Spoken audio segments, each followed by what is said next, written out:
Big breaking news చూస్తున్నాము. అధికార party ముఖ్యమంత్రి జగన్మోహన్ రెడ్డి గారే దేవుడు అని గతంలో చెప్పిన వాళ్ళు ఇప్పుడు సీట్ల వ్యామోహం కోసం ఏకంగా పార్టీ నుంచి వెళ్ళిపోతున్నారు. వైసీపీకి గుడ్ బై చెబుతున్నారు. ఇందులో పెద్ద ఫిల్టరేషన్ అయితే బ్రహ్మాండంగా జరుగుతుందని చెప్పాలి. ఇది ఎన్నికలకు ముందు చాలా ముఖ్యమైన అంశాలు. ఎందుకంటే తెర వెనుక వైఎస్ని పొగుడుతూ జగన్ను మెచ్చుకుంటూ తెర వెనుక ఏదైనా గోతులు తీయకుండా ముందస్తుగా వీళ్ళు వెళ్ళిపోతేనే మంచిది. తాజాగా వైసీపీకి మరో కీలక నేత గుడ్ బై చెప్పినట్టుగా తెలుస్తుంది. మాగుంటకు సీటు లేదని బాలినేనికి తేల్చి చెప్పారట వైసీపీ పెద్దలు. దీంతో మాగుంటకు సీటు లేకపోతే తనకు ఫోన్ చేయవద్దని వైసీపీ పెద్దలకు స్పష్టం చేసిన బాలినేని శ్రీనివాసరెడ్డి తాజాగా వైసీపీకి గుడ్ బై చెప్పారు.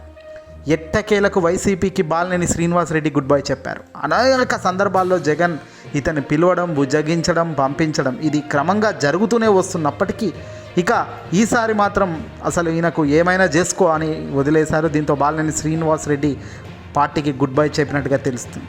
సీఎం ముఖ్యమంత్రి జగన్ పిలిచినా రాను అని కరాఖండిగా చెప్పారట బాలినేని. నిన్న సీఎంఓ కార్యాలయానికి వచ్చిన బాలినేని ముఖ్యమంత్రి బిజీగా ఉన్నారని కలవరని చెప్పడంతో వెనుదిరిగారట.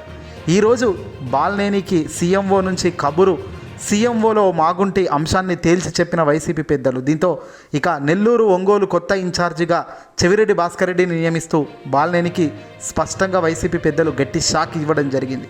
ప్రతిసారి తాను చెప్పింది వినకపోతే అలిగిన ప్రతిసారి జగన్మోహన్ రెడ్డి గారి దగ్గర కూర్చోబెట్టి బుజ్జగించడం, ఇవన్నీ గతంలో ముఖ్యమంత్రి ఎప్పుడు కూడా సీఎం జగన్ ఇంతగా ప్రాధాన్యత ఇవ్వలేదు. శ్రీనివాసరెడ్డికి ఇచ్చినంత అన్నీ ఇచ్చినప్పటికీ, అన్ని రకాలుగా బాలినేనికి అనుగుణంగా అడుగులు వేస్తున్నప్పటికీ ఇంకా తాను చెప్పిందే నడవాలి, తాను చెప్పినట్టుగా జగన్ చేయడం లేదు అంటూ అసంతృప్తితో బాలినేని శ్రీనివాసరెడ్డి అనేక సందర్భాల్లో ఉన్నారు. అయితే ముఖ్యమంత్రి గారి కుటుంబానికి బాలినేని శ్రీనివాసరెడ్డి అత్యంత దగ్గర వ్యక్తి, కుటుంబ సభ్యునిలాగానే ఉంటాడు. మరి అలాంటి బాలినేని శ్రీనివాసరెడ్డి ఇప్పుడు వైసీపీకి గుడ్ బై చెప్పడం ఇప్పుడు ఒక్కసారిగా ఒక ఇంత షాక్. ఇది పచ్చ మీడియా, టీడీపీ తమ్ముళ్ళు దీన్ని అందిపుచ్చుకొని ఇక వాళ్ళు ఆకాశానికి ఎత్తుకుంటారు. కానీ వదిలిన స్క్రాబ్లను పట్టుకొని మీరు గోక్కున్నా ఏమీ రాదురా బాబు అని టీడీపీ వాళ్ళకు ఇంకా జ్ఞానోదయం అయితే రావడం లేదు. ఒంగోలు ఎంపీ అభ్యర్థిగా చెవిరెడ్డి పోటీ చేస్తున్నారని కూడా హైకమాండ్ స్పష్టంగా చెప్పింది. అలాగే నెల్లూరు, ఒంగోలు కొత్త ఇన్ఛార్జిగా మాత్రం చెవిరెడ్డిని నియమిస్తూ బాలినేనికి అయితే షాక్ ఇవ్వడం జరిగింది. వైసీపీ పెద్దలపై బాలినేని శ్రీనివాసరెడ్డి ఆగ్రహంతో విజయవాడ నుంచి హైదరాబాద్ బయలుదేరినట్టుగా తెలుస్తుంది. దీంతో ఒక్కసారిగా గట్టి షాక్ అయితే ఎటకేలకు బాలినేనికి అయితే తగిలిందన్నట్టే తెలుస్తుంది దెబ్బ. ఈ వీడియోని అసలు లైక్ కొట్టండి, తప్పక షేర్ చేయండి.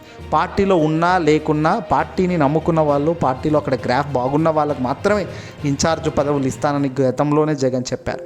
ఎవరో ఏదో చెప్తే ఏదో జరిగిపోతుంది, ఏదో ఇంకోటి అనుకుంటే మాత్రం మీరే మునిగిపోతారని జగన్ అనేక సందర్భాల్లో చెప్పారు. ఇప్పుడు అదే జరిగింది. అల్టిమేట్గా కొత్త ఇన్ఛార్జ్ చెవిరెడ్డిని ప్రకటించేసరికి ఇమీడియట్గా ఇక బాలినేని అవుట్ అయిపోయారు.